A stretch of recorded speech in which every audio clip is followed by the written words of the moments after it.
कलाम खुदा से जो आज हम सीखेंगे ये उसी सिलसिले की कड़ी है जो हम देख रहे हैं आदम से लेकर तख्लीक कायनात में जब आदम जो है तख्लीक होते हैं उनसे लेकर मसाया की जो है पहली आमद तक हमने कलाम खुदा के अंदर से सीखा है कि ये जो अरसा है वो 4000 साल जो उनसे है वो बनता है।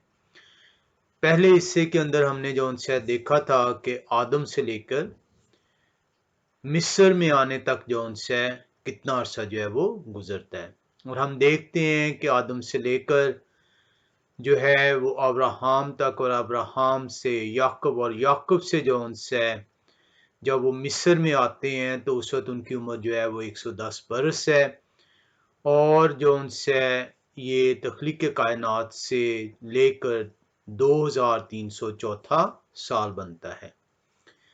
जब याकूब जो उनसे मिस्र में अपने बमा एहलो याल के साथ आते हैं तो 70 जाने हैं माल मवेशी उनके साथ है और उस जो यूसुफ उनसे पहले जो उनकी औलाद है मिस्र में पहुंच चुके हुए हैं और वहां पे जो उनसे है वो इस दूसरे बड़े रुतबे पे फ़िरौन के बाद जो उनसे है वो फाइज हैं और उस वक्त यूसुफ की उम्र जब वो अपने बाप याकूब से जब वो मिस्र में आ रहे हैं जिनकी उम्र 110 वर्ष है उस वक्त उनकी उम्र 39 वर्ष है 39 ईयर्स के वो जो उनसे यूसुफ उस वक्त हैं। इसको आप पैदाइश की किताब 46वें बाब की 5 से छठी आयत के अंदर जो उनसे वो देखते हैं।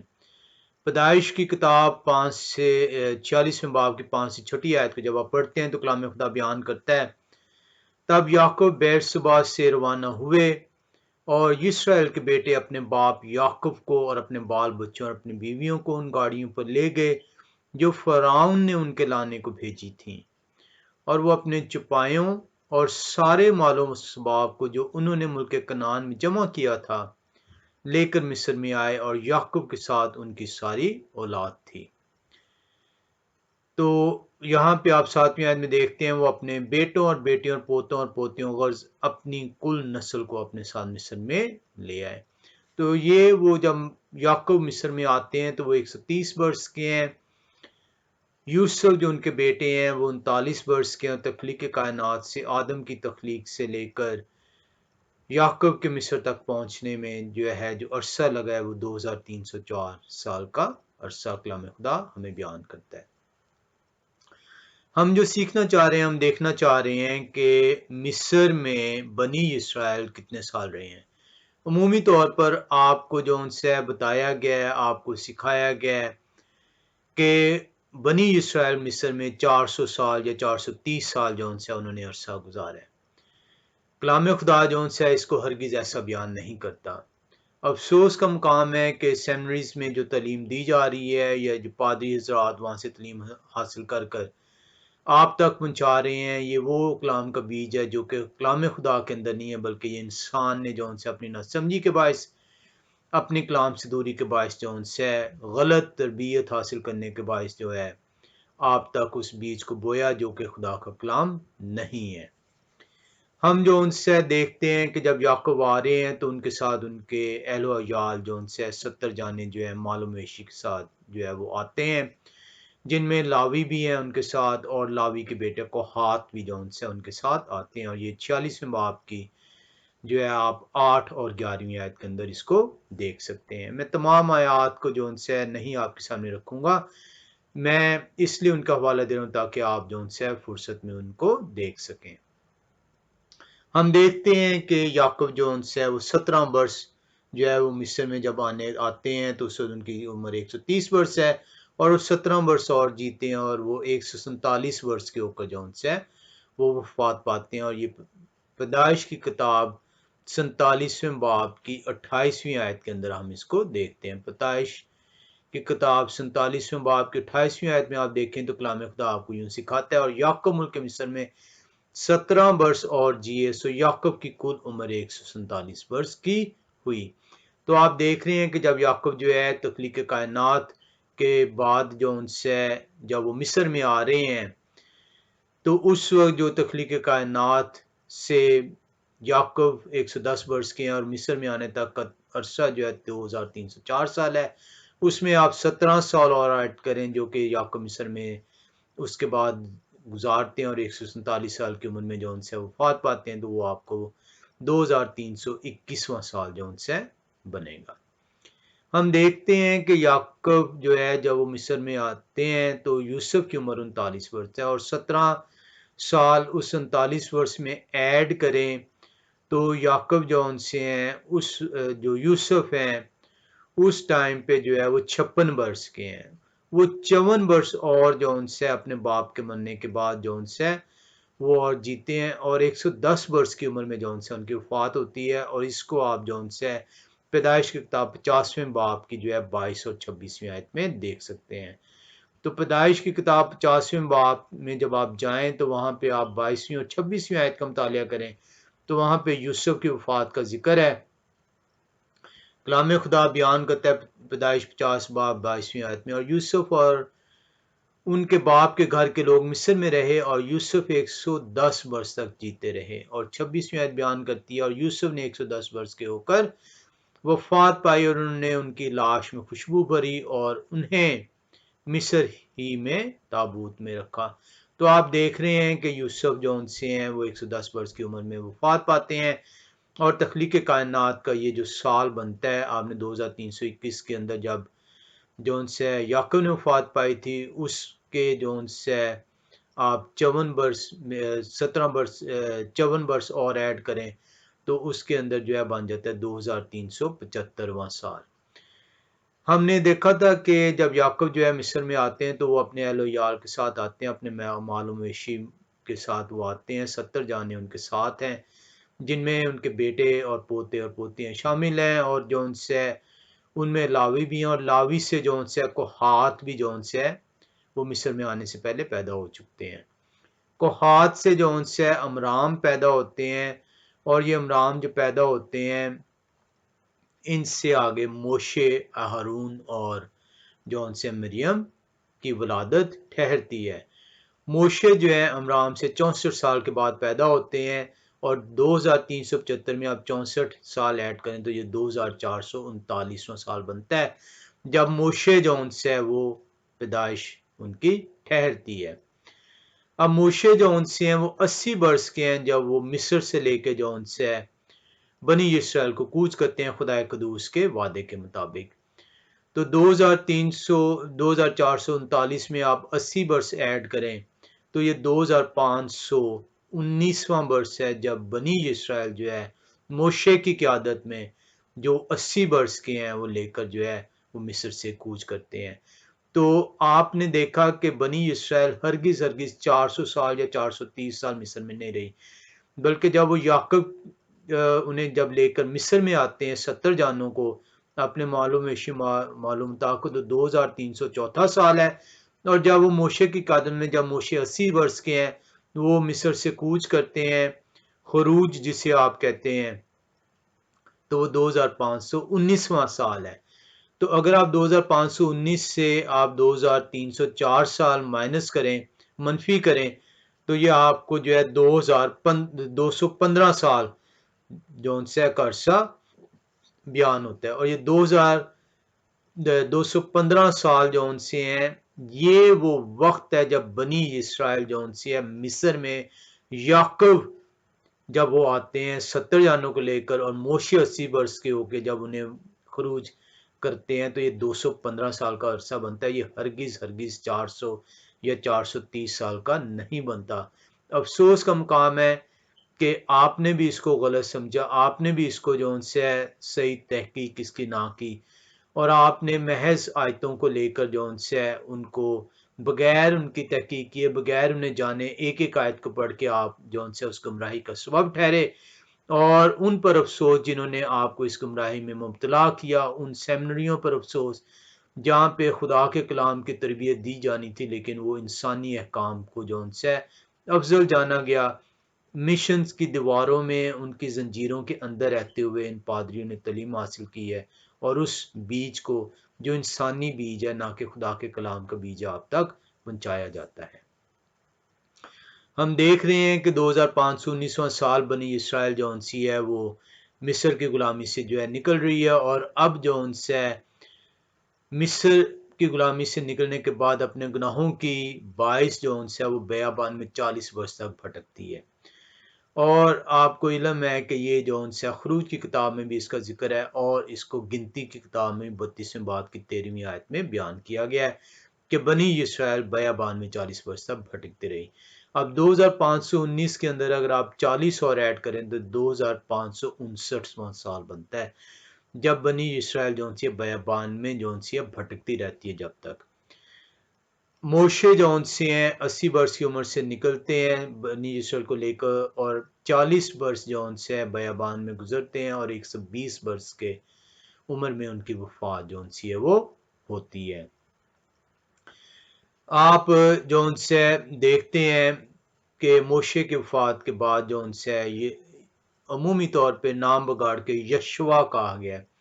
यशवा तो नाम ही नहीं है, यशवा मुख्तसी नाम है। ये जो आज आपके सामने लोग इब्रानी को भी जो उनसे जो कह रहे हैं जी कि इब्रानी में उनका नाम यशवा है, वो भी शायद जो उनसे इब्रानी डिक्शनरियों से उन्होंने मुस्तफ़ीद हासिल नहीं किया, कंसल्ट नहीं किया। यशवा जो उनसे आप इब्रानी डिक्शनरी में जाएं आपको पता चलेगा कि यशवा डिक्शनरी बयान करती है कि ये मुख्तसिर नाम है, ये तो नाम ही नहीं है। ये नाम को जो उनसे कंस्ट्रिक्ट किया गया है, ये नाम को जो उनसे छोटा किया गया है, मुख्तसिर किया गया है। जिस तरह आप जो उनसे इमरान से इम्मी कह देते हैं, अदनान से अदी कह देते हैं, या कोई भी नाम जो उनसे कामरान से कामी कह देते हैं, तो ये मुख्तसिर नाम है। ये कामी इम्मी जो उनसे अदी ये नाम नहीं है, ये जो है ये मुख्तसिर नाम है। तो इस तरह यशवा भी जो उनसे ये मुख्तसिर नाम है। ये आज की मौजूदा इब्रानी ज़ुबान में ये होशवा नाम है और कदीम में जो असल नाम था कदीम इब्रानी ज़ुबान में 8वीं 9वीं सदी से पहले जो उनसे है ये यहोवा शाह जो उनसे है।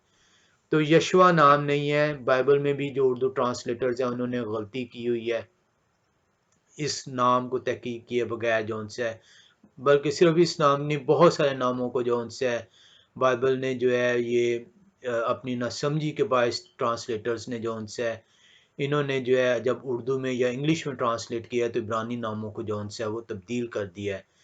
हालांकि नाम ना ही तो ज़ुबान से, ना ही जगह से, ना ही वक्त के साथ जो उनसे तब्दील हो सकता है। आपका नाम जो उनसे जहन में रखिएगा। आप अगर पाकिस्तान में हैं, अफ़गानिस्तान में हैं, इंडिया में हैं, जहाँ पे भी आप हैं, आप एक मुल्क से दूसरे मुल्क में जाते हैं तो आपका नाम जो उनसे वो तब्दील नहीं होता। ज़ुबान तब्दील हो जाती है लेकिन ज़ुबान की तब्दीली से नाम तब्दील नहीं होता। जगह तब्दील हो जाती है लेकिन जगह की तब्दीली से भी नाम तब्दील नहीं होता। तो किस तरह मुमकिन है कि आपने इब्रानी नाम जो उनसे हैं वो अपनी अपनी ज़ुबानों में अपने अपने नासमझी के बायस, अपने कलाम सुनाने वालों की नापुख्तगी के बायस, कलाम से रजू ना करने के बायस जो उनसे आप गुमराही का शिकार ठहरे हैं। तो ये यशवा नाम नहीं है, ये यशवा तो मुख्तसर नाम है। यहोशवा जदीद इब्रानी में और यहोवा शाह जो उनसे ये कदीम इब्रानी ज़बान में नाम है। तो यहोवा शाह यहाँ पे जो यहोवा शाह हैं ये नून के बेटे हैं। और आप देखते हैं कि यहोवा शाह जब मोशे के बाद बनी इसराइल को लेकर पहुंचते हैं तो जब वो निकलते हैं जो उनसे मोशे के साथ, जब मोशे 80 वर्ष के हैं तो यहोवा शाह की उम्र 40 वर्ष है। 40 वर्ष वो और बयाबान में गुजारते हैं और फिर जब वो वफात पाते हैं तो वो 110 वर्ष की उम्र में वफात पाते हैं। और ये यहोवा शाह की किताब जिसे आप अमूमी तौर पे गलती की वजह से यशवा कहते हैं, जो उसके 14वें बाब की 7 से 10वीं आयत में हम इसे देखते हैं।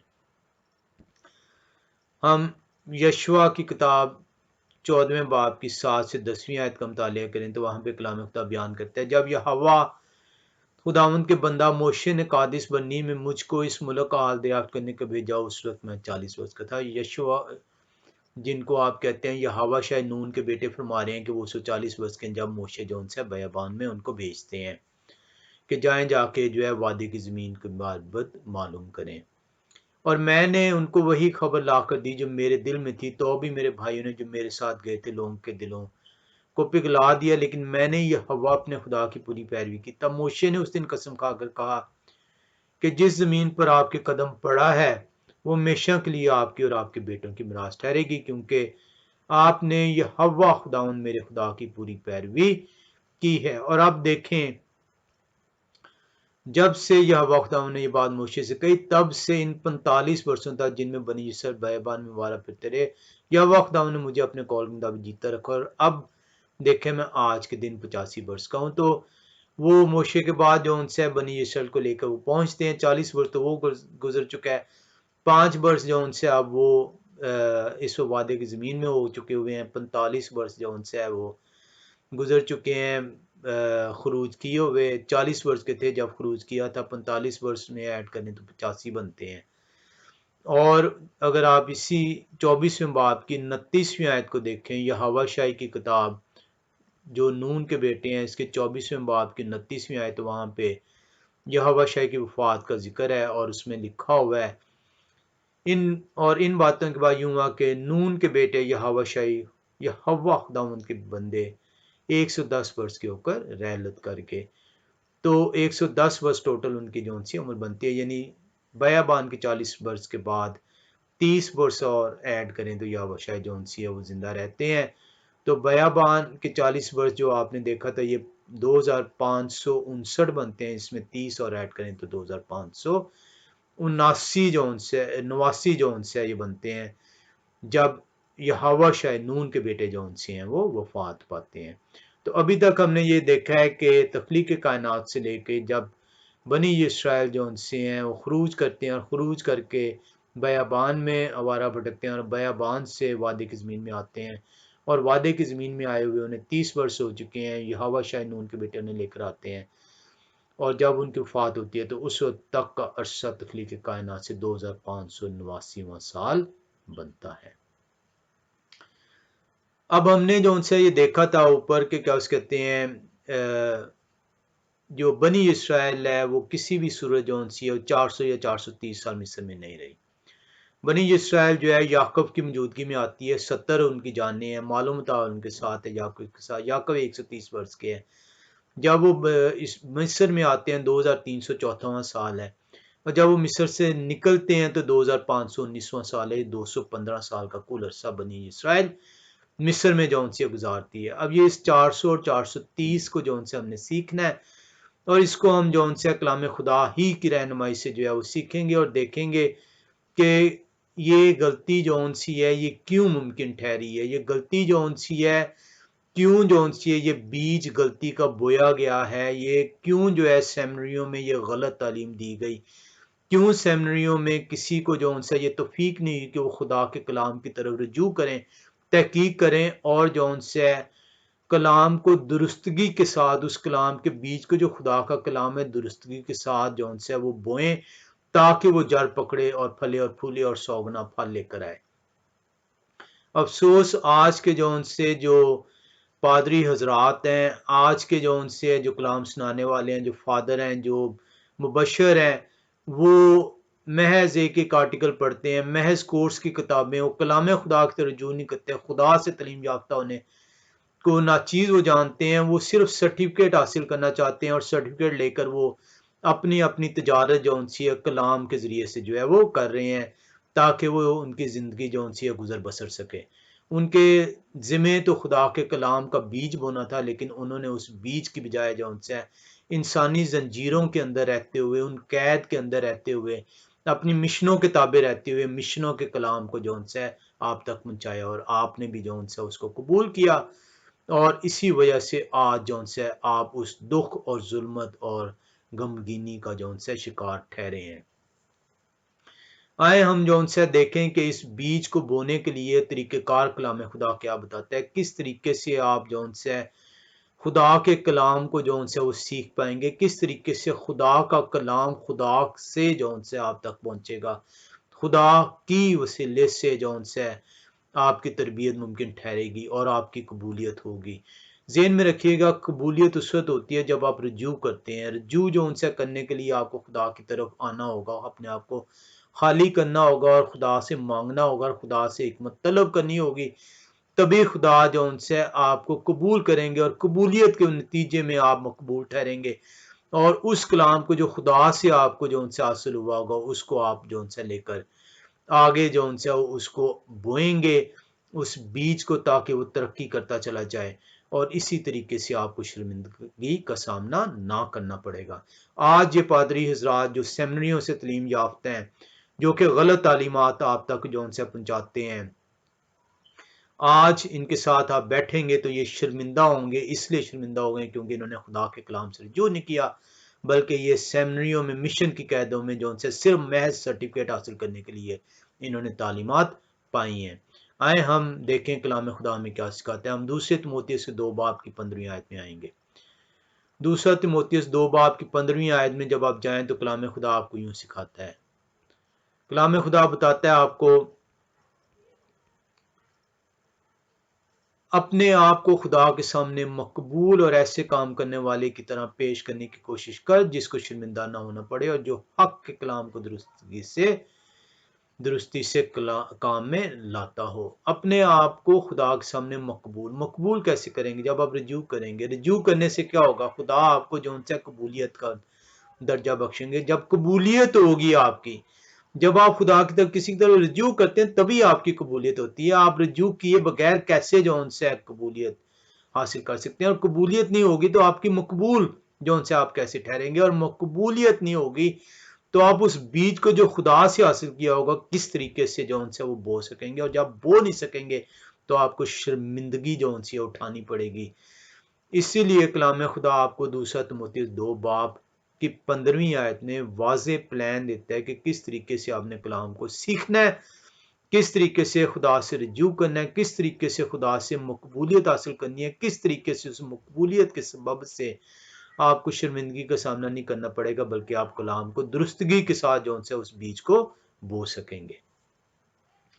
कलाम खुदा दूसरा तिमोथियुस 2 बाब 15वीं आयत में बयान करते हैं अपने आप को खुदा के सामने मकबूल और ऐसे काम करने वाले की तरह पेश करने की कोशिश कर जिसको शर्मिंदा ना होना पड़े। तभी आप शर्मिंदा नहीं होंगे जब आप खुदा से रजू करेंगे, ना कि इन मिशनों के ताबे रहते हुए, ना कि इन सेमिनरियों के ताबे रहते हुए, जो कि कोर्स की किताबें जो उनसी हैं जिन्होंने रखी हुई हैं, जो कि जिन्होंने जो है वो आपको बताया हुआ कि ये सीखना है और ये नहीं सीखना, और ये सीखना है और ये नहीं सीखना, और ये सिखाना और ये नहीं सिखाना। आपने जिसको शर्मिंदा ना होना पड़े, जो हक के कलाम को दुरुस्तगी से काम में लाता हो। आए हम देखें कि ये लोग जौन से हैं जिन्होंने आपको गलत जौन से कलाम का बीज बोया, आपने देख लिया ये इसलिए बीज बोया गया क्योंकि ये रजू नहीं किए। इन्होंने महज जौन से है वो सर्टिफिकेट हासिल, पादरी का सर्टिफिकेट लेने के लिए कि जी मैं पादरी अब बन गया हूँ, अब मेरी जौन सी है रोजी का बंदोबस्त हो गया है, अब मैं कलाम को लेकर जौन सा तजारत करूंगा। तो ये लोग वो हैं जिन्होंने आपको ये बताया कि 400 साल और 430 साल बनी इसराइल गुलामी के अंदर रही है मिस्र में। हालांकि कलाम खुदा इसको हरगिज हरगिज ऐसा बयान नहीं करता।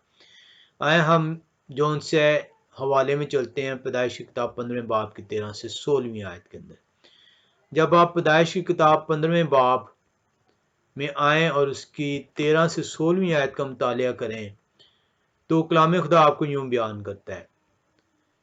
15 बाब 13 से 16वीं आयत बयान करती है, और उन्होंने अब्राहम से कहा, यकीन जाने के आपकी नस्ल के लोग ऐसे मुल्क में जो उनका नहीं परदेसी होंगे और वहां के लोगों की गुलामी करेंगे, और वो 400 वर्ष तक उनको दुख देंगे। लेकिन मैं उस कौम की अदालत करूंगा जिसकी वो गुलामी करेंगे, और बाद में वो बड़ी दौलत लेकर वहां से निकल आएंगे, और आप सही सलामत अपने बाप दादा से जा मिलेंगे और नहायत पीरी में दफन होंगे, और वो चौथी पुश्त में जान लौट आएंगे, क्योंकि मूरियों के गुनाह अब तक पूरे नहीं हुए। अब ये आपने जो उनसे शायद पढ़ा हो, शायद आपने इसको सुना भी हो, लेकिन आज खुदाए कदूस की तरफ रुजू करने के बाद हम इसकी हिकमत हासिल करेंगे। इसके अंदर 4 सवालात जो उनसे हैं आपको सीखने के हैं। उमूमी तौर पे जब हम कलाम को पढ़ते हैं तो हम महज इसको जो उनसे है वो पढ़ जाते हैं समझ के बगैर। हम गैरत रखते हैं लेकिन उसकी समझ हासिल करने से कासिर ठहरते हैं। आए आज खुदा की तरफ रुजू करें और खुदा की से जो है तालीम याफ्ता ठहरें और उनसे मकबूलियत हासिल करें, ताकि हम दुरुस्ती के साथ कलाम को जो उनसे है वो आगे बीज उसका बो सके और हमें शर्मिंदगी का सामना ना करना पड़े। हम दोबारा से इसको देखते हैं। वहां पे लिखा है 15वें बाब की पैदाइश की 13वीं आयत में, और उन्होंने अब्राहम से कहा, यकीन जाने। अब्राहम को खुदाए कदूस बयान कर रहे हैं, उनका नाम बाद में खुदाए कदूस चेंज करके अब्राहम जो उनसे वो रखते हैं। तो वो कह रहे हैं अब्राहम से, खुदाए कदूस उन्होंने अब्राहम से कहा यकीन जाने कि आपकी नस्ल के लोग, आप नहीं, आपकी नस्ल के लोग, जहन में रखिएगा कि ये जो डिसेंडेंट हैं ये अब्राहम की नस्ल है। ये जो क्या उस कहते हैं जिनको ये वादे का मुल्क दिया जाना है, ये नस्ल को दिया जाना है, लिखा हुआ है। और उन्होंने अब्राहम से कहा यकीन जाने कि आपकी नस्ल के लोग ऐसे मुल्क में जो उनका नहीं, ये जो मुल्क उन्हें दिया जाएगा इस वक्त उनका नहीं है, ये दिया जाएगा, मुस्तकबिल में दिया जाएगा। तो सवाल पैदा होता है कब दिया जाएगा। पहली चीज किनको दिया जाएगा? अब्राहम की नस्ल को, अब्राहम को नहीं, उनकी नस्ल को। और जोन से ये अभी जोन से वो इसमें क्या है? सोजोर्नर्स हैं, स्ट्रेंजर्स हैं, फॉरेनर्स हैं, परदेसी हैं। अभी इनको मिरास नहीं मिली, ये मिरास दी जाएगी, लिखा है। और उन्होंने अब्राहम से कहा यकीन जाने कि आपकी नस्ल के लोग इस मुल्क में जो उनका नहीं परदेसी होंगे और वहां के लोगों की गुलामी करेंगे और वो 400 वर्ष तक उनको दुख देंगे। तो ये अरसा भी बता दिया गया कि कितने अरसे तक जौन से आपकी नस्ल दुख भी सहेगी और सर्व भी करेगी। अब ये जो गुलामी लफ्ज है ये गलत तर्जमा हुआ है, ये हम आगे चल के सीखेंगे। मिस्र में किसी भी सूरत बनी इसराइल जो है गुलाम एक दिन के लिए भी नहीं है। ये भी आपको जो उनसे बताया जाता है जी मिस्र में गुलाम है, गुलाम कभी भी नहीं थे। हम इसको आगे चल कर देखेंगे कि ये गुलामी का लफ्ज जो इस्तेमाल किया गया ये क्यों गुलामी जो उनसे है, क्योंकि गुलाम जो उनसे होता है ना ही उसकी जायदाद होती है ना उसकी जमीन होती है, वो 24 घंटे का जो उनसे है वो गुलाम होता है, वो अपने मालिक के ताबे होता है। और ये मिस्र की गुलामी में जो उनसे है ये लफ्ज गलत जो उनसे है वो तर्जमा किया गया है। ये हम आगे चल के इसको तफसील से सीखेंगे। लिखा है कि कितनी देर तक वो जो उनसे परदेसी ठहरेंगे, परदेसी ठहरेंगे। और ये परदेसी कहां कहां पे होंगे? सिर्फ मिस्र का जिक्र नहीं है। अब्राहम जौन से इस वक्त जो है वो वादे की जमीन में नहीं है, कनान में नहीं है। अब्राहम जौन से हैं उनको जब खुदाए कदूस जो है ये पैगाम दे रहे हैं तो वो वादे की जमीन में नहीं है। वो कह रहे हैं कि ये आपकी नस्ल जौन सी है इनको ये जमीन दूंगा, लेकिन ये इस उस वक्त तक, चौथी पुश्त तक, 400 वर्ष तक ये क्या करेंगे? ये खिदमत करेंगे, परदेसी होंगे। लेकिन मैं उस कौम की अदालत करूंगा जिसकी वो गुलामी करेंगे और बाद में बड़ी दौलत लेकर वहां से निकल आएंगे।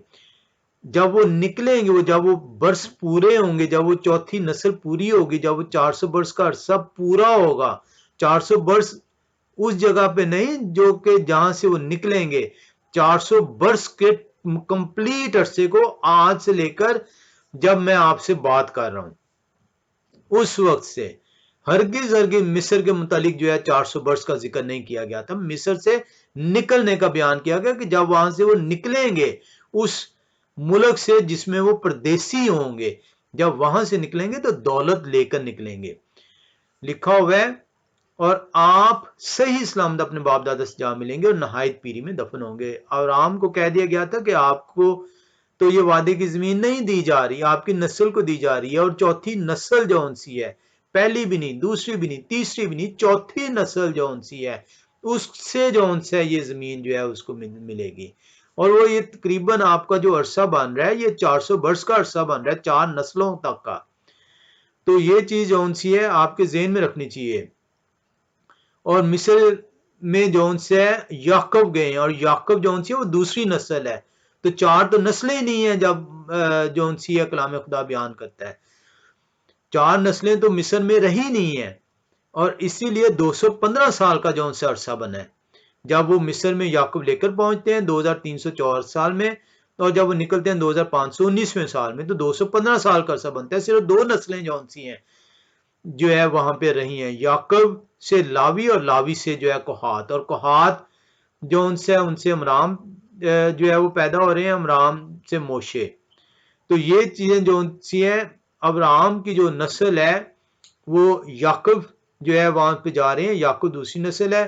तीसरी नस्ल जो उनसी है वो याकूब के साथ जो उनसे उनके बच्चे हैं, लावी है, लावी से जो है चौथी नस्ल जो है कोहात है। तो आपने जो उनसे कोहात की बहन जो है योखबद है, जिससे अवराम जो है पैदा होते हैं, और अवराम की शादी होती है और वहां से मोशे, मिरियम और हारून पैदा हो रहे हैं। तो 4 नस्लें जो सी हैं वो नई जो है मिस्र के अंदर रही। और जब मोशे 80 वर्ष होकर निकल रहे हैं तो योकबत जो सी है और इमरान जो है उनके साथ निकल रहे हैं, चौथी नस्ल निकल रही है। तो आप जो उनसे देख रहे हैं 15वीं आयत में जो है लिखा हुआ है, और आप सही सलामत अपने बाप दादा से जा मिलेंगे और नायत पीरी में दफन होंगे। खुदाए कदूस फरमारे हैं कि आपको जो उनसे उस वादे की जमीन में जो उनसे आपको मिरास नहीं दी जा रही। आप परदेसी होंगे, आप रहेंगे तो सही लेकिन उसके मालिक नहीं होंगे बल्कि परदेसी होंगे। और वो चौथी पुश्त में यहां लौट आएंगे क्योंकि मूरियों के गुनाह अब तक पूरे नहीं हुए। और ये जगह भी बता दी गई है कि इसी जगह पे ये लौट कर आएंगे। लेकिन इस वक्त ये जगह जो उनसे ये अमूरियों की है, और अभी अमूरियों के गुनाह इतने नहीं हुए कि मैं उन्हें तय तय करूं, अपना जलाल जो उनसे जाहिर करूं, उनकी अदालत करूं, उन्हें यहां से निकाल बाहर करूं और आपको ये मिरास दे दूं।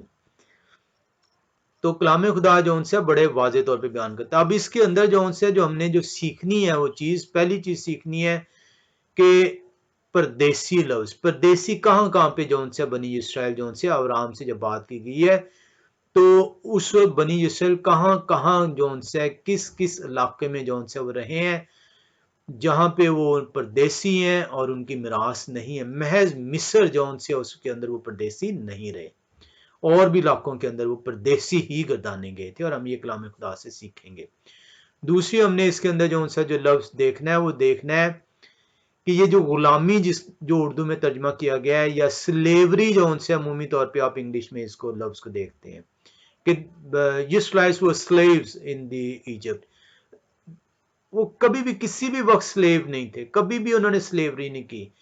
ये गलत तर्जमा है स्लेवरी भी, और उसी से आगे उर्दू में तर्जमा कर दिया गया गुलामी। जो इसके लिए इब्रानी ज़बान का लफ्ज जो इस्तेमाल हुआ है उसकी स्ट्रॉन्ग कंकॉर्डेंस है हेज 5647। हेज 5647, इसको जाएं डिक्शनरी के अंदर देखें और वहां पे लिखा है अवैध। अवैध लफ्ज, अवैध का मतलब है सर्व करना। अब हम इसको आगे चल के मजीद देखेंगे कि सर्विंग क्या चीज है और स्लेवरी क्या चीज है। Serving is different than the slavery. Slavery जौन सी है वो 24 घंटे जौन सी है आप उसके मुत्ती हैं। आप जो उनसे आपकी रोटी पानी, आपकी जिंदगी, जानो माल मता, आपके पास कुछ भी नहीं है। आप महज उस शख्स के जो उनसे हैं नीचे और ताबे हैं। जबकि जो सर्विंग होती है, सर्विंग जो उनसी है वो आप कुछ वक्त जिस तरह मजदूर है, मजदूर सर्व करता है, आप मजदूरी करते हैं, आप घर से जाते हैं, जाके अपनी जॉब करके तो वापस आ जाते हैं। So you are serving, you are labourer, and that is what is been done by the Israelites in Egypt. अब हम इसके अंदर जो 4 सवाल जो है जो हम देख रहे हैं उसके अंदर हमने देखना है कि अब्राहम जो उनसे जब खुदा एक दूसरे ने बयान करते हैं तो हमने देखना है कि ये परदेसी जो उनसे किन किन इलाकों के अंदर रहे हैं। हमने परदेसी को जानना है कि परदेसी से क्या मुराद थी। हमने देखना है कि वो इलाके जो उनसे हैं वो कौन से हैं। हमने जो उनसे इसके अंदर देखना है कि वो नस्लें जो उनसी हैं, चौथी नस्ल तक हमने इसको जो है स्टडी करना है कि कौन कौन सी नस्ल जो उनसी है, कौन सी नस्ल अब्राहम से निकलती है और चौथी नस्ल कहां तक पहुंचती है, और क्योंकि चौथी नस्ल के बाबत लिखा गया कि वो निकलेगी। और हमने जो उनसे देखना है कि वो इलाका कौन सा है जिसको देने का वादा किया गया है। और सबसे अहम सवाल जो उनसे है कि ये वादा जो उनसे है वो पूरा कब होगा, किस वक्त जो उनसे इस वादे की तकमील मुमकिन ठहरेगी। लेकिन इस वादे की तकमील, इस वादे की जमीन में बनी इसराइल का वापस आना, पहुंचाया जाना, लाना, मिरास देना जो उनसे उससे पहले जो उनसे है ना सिर्फ वो उन्हें दुख दिया जाएगा, वो परदेसी होंगे, सर्व करेंगे, बहुत कुछ उन्हें करना होगा, तभी जाके जो उनसे उस मिरास के वो वारिस गर्दाने गए हैं।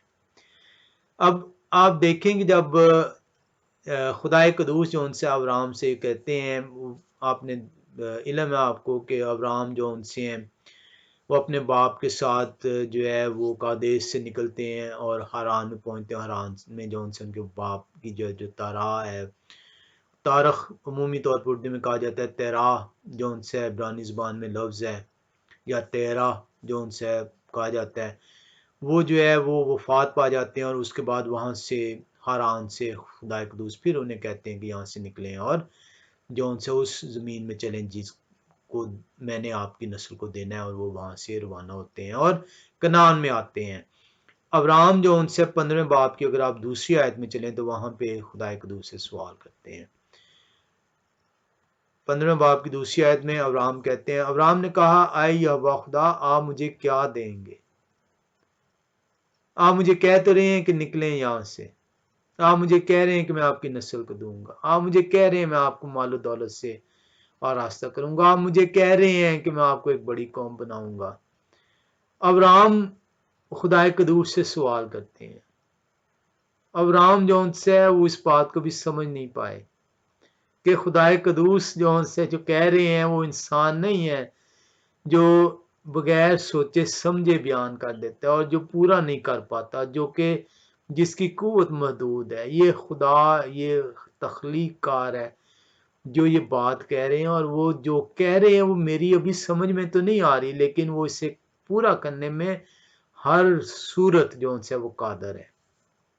अब्राहम जो उनसे अपनी महदूद सोच के बायस जो इंसानी सोच है उसमें सवाल गर्दानते हैं खुदाए कदूस से। खुदाए कदूस से वो सवाल करते हैं पैदाइश 15वें बाब की दूसरी आयत में। अब्राहम ने कहा है, यहोवा खुदा, आप मुझे क्या देंगे, क्योंकि मैं तो बे औलाद जाता हूँ और मेरे घर का मुख्तार दमिश्क की लाजर है। वो कहते हैं कि मेरी तो औलाद ही नहीं है। फिर अब्राहम ने कहा, देखें आपने मुझे कोई औलाद नहीं दी और देखें मेरा खालाजाद मेरा वारिस होगा। तो वो तो कहते हैं कि आप मुझे ये कही जा रहे हैं, लेकिन मैं, मेरी तो औलाद ही नहीं है, मैं तो बे औलाद हूँ। मेरी खालाजाद का जो उनसे बेटा मेरा वारिस ठहरेगा। आप कह रहे हैं कि मैं आपसे जो उनसे आपकी नस्ल को, चौथी पुश्त को ये यहाँ पे लेकर आऊंगा और जो उनसे उन्हें वादे की जमीन में लाऊंगा, और निकलेंगे तो बड़े जो उनसे वो मालो मता के साथ निकलेंगे। 400 वर्ष का अरसा जो उनसे बयान कर रहे हैं। लेकिन मुझे तो आप ये तो बता दें कि ये कैसे मुमकिन होगा, मैं तो बे औलाद हूँ। आए देखें खुदा कदूस ने क्या जवाब देते हैं 15वें बाब की 16वीं आयत में। खुदा कदूस जवाब देते हैं पैदाइश 15वें बाब की 16वीं आयत में। वहां पे वो फरमाते हैं, और वो चौथी पुश्त में यहाँ लौट आएंगे क्योंकि मूरियों के गुनाह अब तक पूरे नहीं हुए। वो खुदा कदूस कहते हैं, आप फिक्र ना करें, मैं हूं देखने वाला, मैं हूं खलक करने वाला, मैं हूं कुदरत रखने वाला। मैं ये कह रहा हूं और मैं आपको बता रहा हूं कि वो चौथी पुश्त में जो उनसे यहाँ पे आ जाएंगे। क्यों चौथी पुश्त में आएंगे? क्योंकि अभी तक मूरियों के गुनाह पूरे नहीं हुए। तो आप देख रहे हैं कि वो वादे की ज़मीन जो उनसी है, ये अभी तक जो उनसे है वो बनी इसराइल को मिरास के तौर पे नहीं दी गई, जिसमें अब्राहम जो उनसे हैं वो ने हुक्म दिया गया है कि आएँ और मुल्क कनान में रहें। वो मुल्क कनान में परदेसी के तौर पर रहे हैं, और जिस वक्त वो जो उनसे परदेसी के तौर पे रहते हैं वहीं से जो है 400 वर्ष का पीरियड स्टार्ट हो जाता है। और हम इसको मैथमेटिकली कलाम खुदा से जो उनसे तफसील के साथ सीखेंगे। और ये चौथी पुश्त में जो उनसे सवाल था कि कब वो जो उनसे आएंगे, चौथी पुश्त में कलाम खुदा ने बताया 15वें बाब की 16वीं आयत में कि चौथी पुश्त में जो उनसे वापस आएंगे, और उसकी वजह बता दी गई क्योंकि मूरियों के गुनाह भी पूरे नहीं हुए। आए हम देखें कि क्या क्या उस कहते हैं। किसी और कलाम खुदा में भी ऐसा बयान है कि बनी इसराइल जो है परदेसी रहे, अब्राहम भी परदेसी रहे, उनकी नस्ल भी जो उनसी परदेसी रही चौथी पुश्त तक। हम अमाल की किताब में चलेंगे और 7वें बाब में आएंगे। अमाल की किताब 7वां बाब और उसकी जो उनसी है दूसरी आयत से पढ़ेंगे। कलाम खुदा यूं बयान करता है, पालूस रसूल फरमा रहे हैं, उन्होंने कहा, आए भाइयों और बुजुर्गों सुनो, खुदाए जुलजलाल हमारे बाप अब्राहम पर उस वक्त जाहिर हुए जब वो हारान में बसने से पेशतर मसोपोटामिया में थे, और उनसे कहा कि अपने मुल्क और अपने कुंबे से निकलकर उस मुल्क में चले जाएं जिसे मैं आपको दिखाऊंगा। इस पर वो कसदियों के मुल्क से निकलकर हारान में जा बसे और वहां से उनके बाप के मरने के बाद खुदा ने उनको इस मुल्क में लाकर बसा दिया जिसमें तुम अब बसती हो। ये जो अब तुम बस रहे हो ये वो मुल्क है जिसमें अब्राम को कहा गया था कि निकलें और इस मुल्क में चलें, लेकिन इस मुल्क में चौथी पुश्त में जौन से ये मिरास में दूंगा। चौथी पुश्त तक वो जौन से परदेसी ठहरेंगे और ये 400 साल का अरसा बनेगा। हरगिज हरगिज ये नहीं कहा था कि मिस्र में 400 साल जौन से गुजारे जाएंगे। 5वीं आयत बयान करती है माल 7वें बाब की, और उनको कुछ मिरास बल्कि कदम रखने की भी उसमें जगह ना दी, बल्कि वादा किया कि मैं ये जमीन आपके और आपके बाद आपकी नस्ल के कब्जे में कर दूंगा, हालांकि उनके औलाद ना थी। और आप देख रहे हैं कि अब्राहम जो उनसे जो गो के मुल्क कनान में चले गए, but he was not the landlord, he wasn't the owner of that land, he is not been given that land at that moment. उनको जो उनसे बता दिया गया था कि आप जो उनसे क्या होंगे, परदेसी होंगे। परदेसी का अरसा जो उनसे 400 साल चौथी पुश्त तक रखा गया था, और अब्राम और उनकी नस्ल जो उनसी है चौथी पुश्त तक जो उनसी है वो परदेसी ठहराई गई थी। मिस्र का हरगिज जिक्र नहीं था। मिस्र वो एंड पॉइंट था परदेसी होने का, जहां से उन्होंने निकलना था और मालूम मता के साथ निकलना था।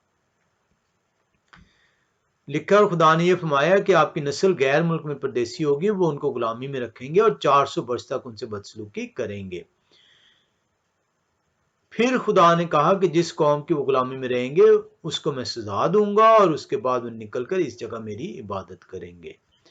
तो यहाँ पे कलाम खुदा वाज़ेह तौर पे बयान कर रहा है कि क्या उस कहते हैं खुदाए कदूस जो उनसे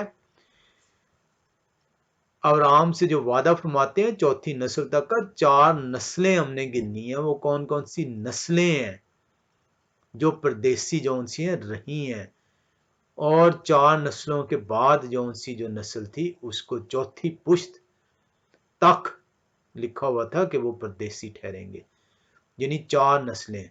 तो मिस्र में किसी भी सूरज जो उनसे है वो 4 नस्लें नहीं बल्कि 2 नस्लें रही हैं। याकूब लेकर गए हैं, याकूब से लावी तीसरी नस्ल बनती है अब्राहम की, और चौथी नस्ल जो है लावी से कहात, और कहात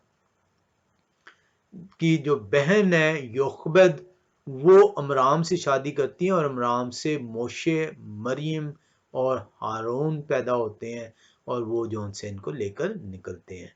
तो चौथी पुश्त जो उनसी है वो कहात और योखबद की है जो कि लावी की औलाद है, और यूसुफ की भी औलाद जो उनसी है, जो अगर आप देखें तो ये चौथी पुश्त बनती है। ये हम जो उनसे इसको तफसील से जो है आगे चलकर मजीद सीखेंगे। हम एक और हवाले में आते हैं, पैदाइश की किताब 36वें बाब की 6 से 7वीं आयत में। पैदाइश की किताब 36वां बाब और इसकी जो हम आयत देखेंगे, आयात देखेंगे, वो 6 से 7वीं आयत देखेंगे। 6 से 7वीं आयत का मुताले करें तो वहां पे कलाम खुदा जो उनसे हमें यूं सिखाता है, पैदाइश 36वें बाब में वहां पे बताता है, और 100 अपनी बीवी और बेटे बेटियों और अपने घर के सब नौकर चाकरों और अपने चपाइयों और तमाम जानवर अपने सब माल असबाब को जो उन्होंने मुल्क कनान में जमा किया था लेकर अपने भाई याकूब के पास से एक दूसरे मुल्क को चले गए, क्योंकि उनके पास इस कदर सामान हो गया था कि वो एक जगह रह नहीं सकते थे, और उनके चपाइयों की कसरत के सबब से उस जमीन में जहां उनका क़याम था गुंजाइश ना थी। बस 100 जिसे अदूम भी कहते हैं कोई शीर में रहने लगे। तो आप देख रहे हैं कि गो के मालूम ताल खुदा एक दूसरे ने दिया है, उन्हें बरकत दी है, 100 को भी दी है, याकूब को भी दी है, मवेशी दिए हैं, बच्चे दिए हैं, लेकिन उन्हें जमीन मिरास के तौर पे नहीं दी। वो जिस जमीन में रह रहे हैं वो जमीन उनकी नहीं है, वो परदेसी हैं, क्योंकि अभी खुदा का वादा पूरा नहीं हुआ। तो कलाम खुदा आपको बताता है कि उनकी नस्लें जो उनसी है चौथी पुश्त तक जो उनसी है वो परदेसी हैं, और 100 तो किसी भी सूरज जो उनसे है वो दूसरी नस्ल से हैं, किसी भी सूरज जो उनसे मिस्र में नहीं जा रहे, वो याकूब जाते हैं जो कि दूसरी नस्ल है उनकी अब्राहम की। अब्राहम से इजहाक बोल दिया जाता है, इजहाक भी गलत नाम है। इजहाक ये इब्रानी लोग हैं, इब्रानी नाम है इनके, इब्रानी में इनको ये हाक कहा जाता है। ये खाक से जो है सौ और याकूब जो है वो पैदा होते हैं। याकूब भी लफ्ज नहीं है, याकूब लफ्ज है। तो ये चीज जो सी आपको सीखनी होगी कि आप नाम को जो है जबान की तब्दीली या जगह की तब्दीली या वक्त के साथ जो है तब्दील नहीं कर सकते। आप देखते हैं, हम एक और हवाले में चलते हैं 37वें बाब की पहली आयत में। पैदाइश की किताब 37वें बाब की पहली आयत, यहाँ पे लिखा हुआ है, और याकूब मुल्क कनान में रहते थे जहां उनके बाप मुसाफिर की तरह रहे थे। तो कलाम खुदा आपको बता रहा है कि याकूब के बाप कौन है? ये खाक हैं, जो पहली नस्ल है। वो भी मुसाफिर हैं, मिरास नहीं है। ना अब्राहम को मिरास के तौर पर दिया गया, ना पहली नस्ल को दिया गया, ना दूसरी नस्ल को दिया गया जो याकूब है। और इसीलिए याकूब मिस्र में जा रहे हैं, मिस्र में भी परदेसी हैं। याकूब के साथ जो सी है उसके बाद जो यिड़खाक पहली, याकूब दूसरी, याकूब से आगे जो है कोहात है, लावी है, लावी से आगे जो उनसे कोहात है, चौथी नस्ल बन जाती है। कोहात और उनकी जो उनसी है बहन योकबेद, जो कि अमराम से जो उनसे शादी करती हैं, जो कोहात के बेटे हैं अमराम। तो अमराम जो उनसे अपनी आंटी से शादी करते हैं, कोहात की बहन अपने बाप की बहन से जो है ब्याह करते हैं। हम कलाम खुदा के अंदर देख रहे हैं कि ये परदेसी, जो हमने देखा था कि परदेसी को हमने सीखना है कि परदेसी कहां कहां पे रहे हैं। तो ये आप देख रहे हैं कि परदेसी बनी इसराइल अब्राहम से लेके जब से बात की थी खुदा कदूस ने, आपने अभी तक देख लिया पहली नस्ल ये खाक भी जो उनसे है, जिन्हें आप नाम बिगाड़ कर अपनी नाइल्मी के बायस इजहाक कहते हैं, वो भी जो है परदेसी हैं। याकूब भी परदेसी हैं, सौ भी परदेसी हैं, याकूब मिस्र में भी परदेसी हैं। याकूब से आगे कोहात योकबत भी जो उनसे हैं परदेसी हैं, लावी भी परदेसी हैं।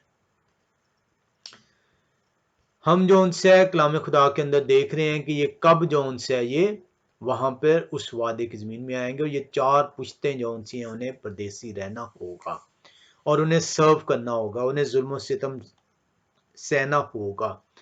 उन्हें जो उनसे जिस जिस जगह वो परदेसी हैं वहां पे जो है वो क्या करना होगा, उनके ऊपर जुल्म किया जाएगा। ये कलाम खुदा में बता दिया गया था।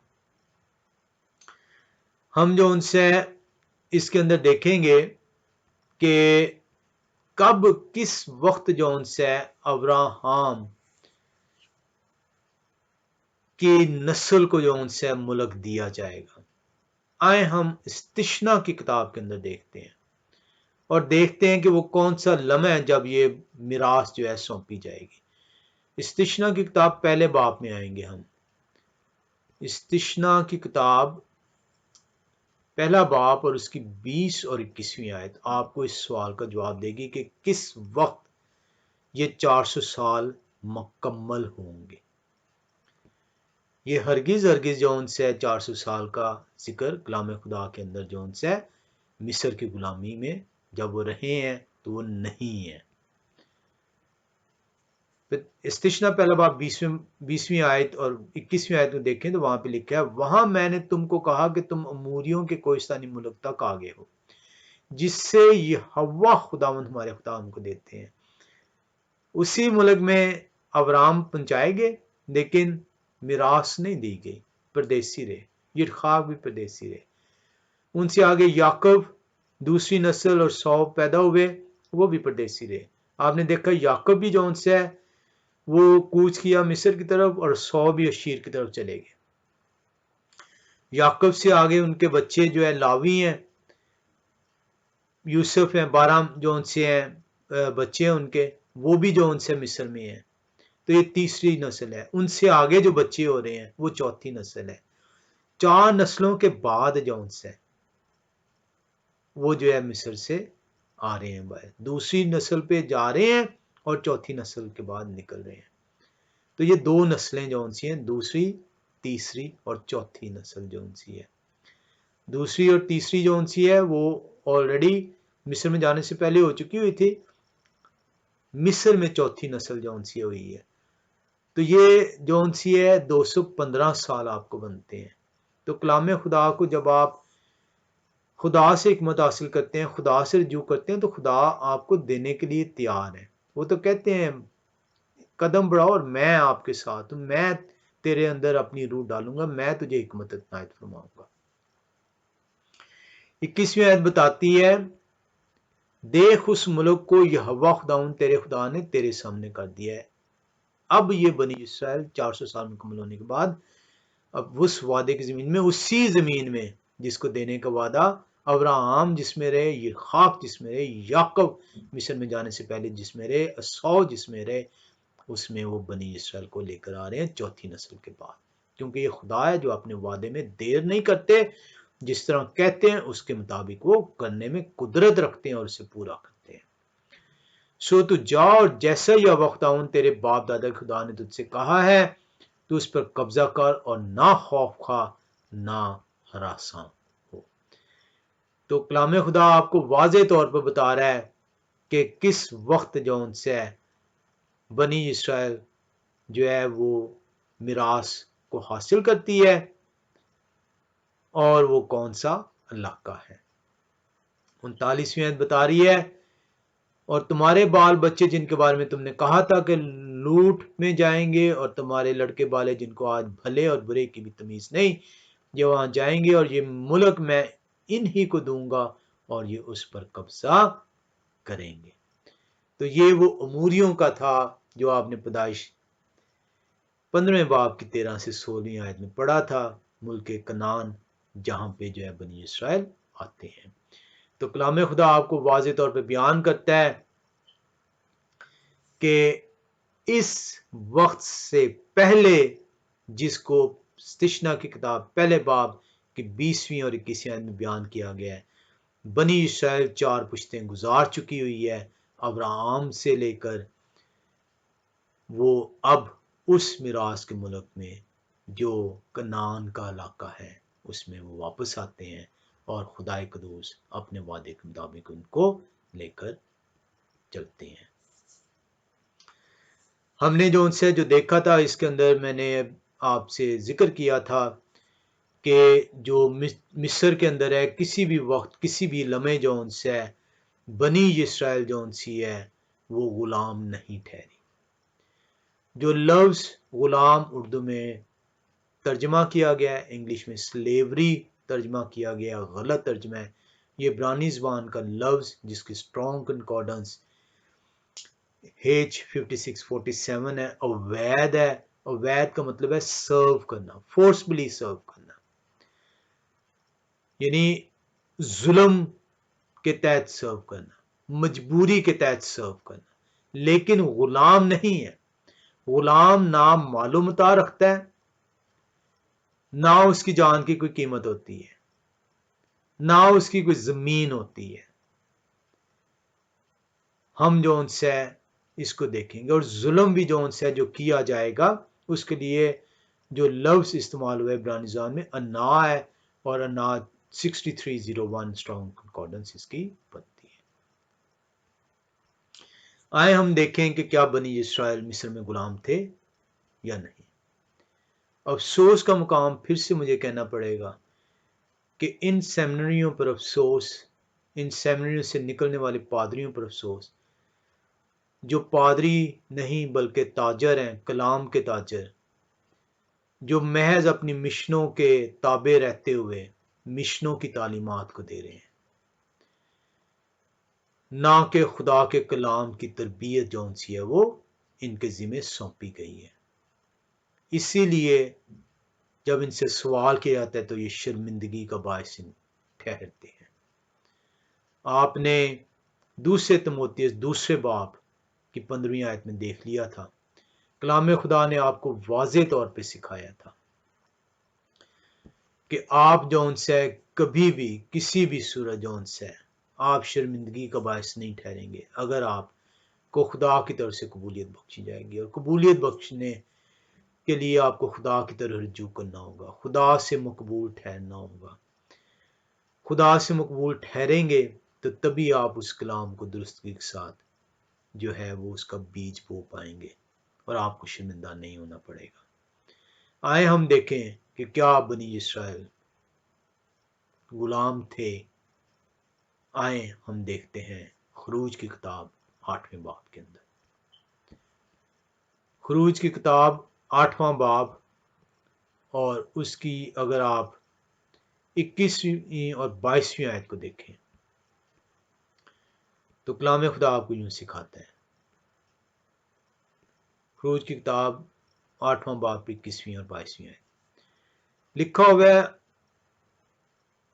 वरना अगर तू उनको जाने ना देगा, मोशे फराउन से मुखातिब है, तो देख मैं तुझ पर और तेरे नौकरों और तेरी रियत पर, मोशे खुदा कदूस का पैगाम फराउन को फरमा रहे हैं, वरना अगर तू उनको जाने ना देगा तो देख मैं तुझ पर और तेरे नौकरों पर। कलाम खुदा तो वाज़े तौर पे बयान कर रहा है कि फराउन और उनके नौकर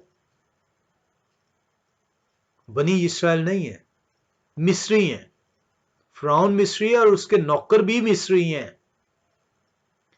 वरना अगर तू उनको जाने ना देगा तो देख मैं तुझ पर और तेरे नौकरों पर, नौकरों और तेरी रियत पर और तेरे घरों में मच्छरों के गोल भेजूंगा और मिस्रियों के घर और तमाम जमीन जहां जहां वो है मच्छरों के गोलों से भर जाएगी। तो खरूज 8वें बाब की 21वीं आयत जौन सी है वाजे आपको सिखाती है कि बनी इस्राएल ना तो मिस्र में रियत है, अवाम है मिस्री, ना फराउन की नौकर है, ना ही वो मिस्री गर्दाने जाते हैं, ना ही वो मिस्री घरों के अंदर है।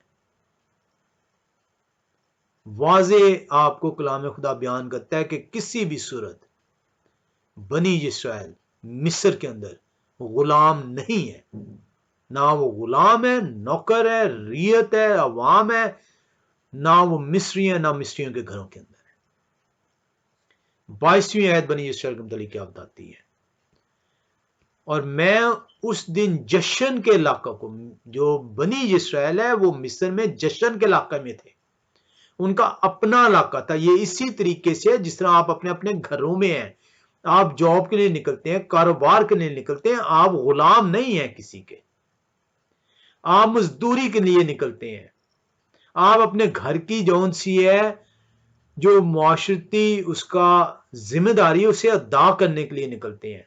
आप किसी के गुलाम नहीं है। जब आप जाके किसी के यहाँ जॉब करते हैं या कारोबार करते हैं तो आप उसके गुलाम नहीं ठहरते, आप मजदूर गर्दाने जाते हैं। You be consider as a labourer. तो जहन में रखिए कि लेबरर और slave they are both different. Slave होता है जो कि क्या उसे कहते हैं 24 घंटे के लिए अपने मालिक का मुत्ती होता है, उसकी अपनी जायदाद नहीं होती। आपके घरों में जो नौकर हैं, जो काम करने वाले हैं, वो आपके गुलाम नहीं है, चाहे वो आपके घर के अंदर 24 घंटे के लिए रह रहा हो। उसको छुट्टी का हक है, गुलाम को छुट्टी का हक नहीं है। उसका अपना घर बार है। वो जो पैसे आपके हाथ से कमाता है आपके हाथ काम करके, वो उसको लेकर अपने बाल बच्चों को, अपने घर वालों को, अपने रिश्तेदारों के लिए जमा करता है और उन्हें देता है। ना ही गुलाम का मालूम मता होता है, ना ही उसकी जान की जौन सी है कीमत होती है। आप यहां पे 22वीं आयत में देखते हैं कि बनी इस्राएल जौन से मिस्र में जश्न के इलाके में उनका अपना इलाका है, और मैं उस दिन जश्न के इलाका को जिसमें मेरे लोग रहते हैं, मेरे लोग खुदा कदूस कहते हैं, ये मिस्री नहीं है, ये उनकी रियाया नहीं है, ये उनके नौकर नहीं है, ये उनके गुलाम नहीं है, ये मेरे लोग हैं। मेरे गुनाह की वजह से, नाफरमानी की वजह से ये आज परदेसी हैं और इनके ऊपर जुल्म हो रहा है। लेकिन ये गुलाम नहीं मैंने इन्हें बनाया। ये गलत तर्जमे जो उनसे हैं किए गए हैं, क्योंकि जब आप महबूब का खत डाकिए से पढ़ाएंगे तो आप डाकिए के जो उनसे हैं ताबे ठहरेंगे। कोशिश करें कि इब्रानी ज़बान आप सीख जाएं तो बहुत बेहतर है। लेकिन अगर नहीं भी आती तो कोई इसके अंदर मसला नहीं है, लेकिन कोशिश किया करें कि लफ्जों को देखें डिक्शनरी के अंदर कि इनका तर्जमा क्या हुआ है, क्या ये सही तर्जमा है कि नहीं। 22वीं आयत बनी इसराइल के मुतालिक बताती है कि वो मिस्र में क्या थे, और मैं उस दिन जश्न के इलाकों को जिसमें मेरे लोग रहते हैं जुदा करूंगा और उसमें मच्छरों के गौल न होंगे, ताकि तू जान ले कि दुनिया में यहोवा मैं ही हूं। इसी तरीके से हम देखते हैं कि इनके अपने मालूमता थे, ना सिर्फ इलाका है बल्कि मालूमता। 9वीं बाब में चलेंगे और 3री से 4थी आयत में लिखा है, तू देख यहोवा खुदावंद का हाथ तेरे चिपायों पर, मिस्री चिपायों पर, जो मिस्र के लोगों की मालूमता है, तेरे चिपायों पर जो खेतों में है, यानी घोड़ों, गधों, ऊंटों, गाय बैलों और भेड़ बकरियों पर ऐसा पड़ेगा कि उनमें बड़ी भारी मरी फैल जाएगी। और ये हवा खुदावंद इस्राएल के चिपायों को मिस्रियों के चिपायों से जुदा करेंगे। तो भाई ये गुलाम नहीं है, ये मजदूर है वहां पे, ये परदेसी हैं वहां पर, ये जुल्म के नीचे हैं वहां पर।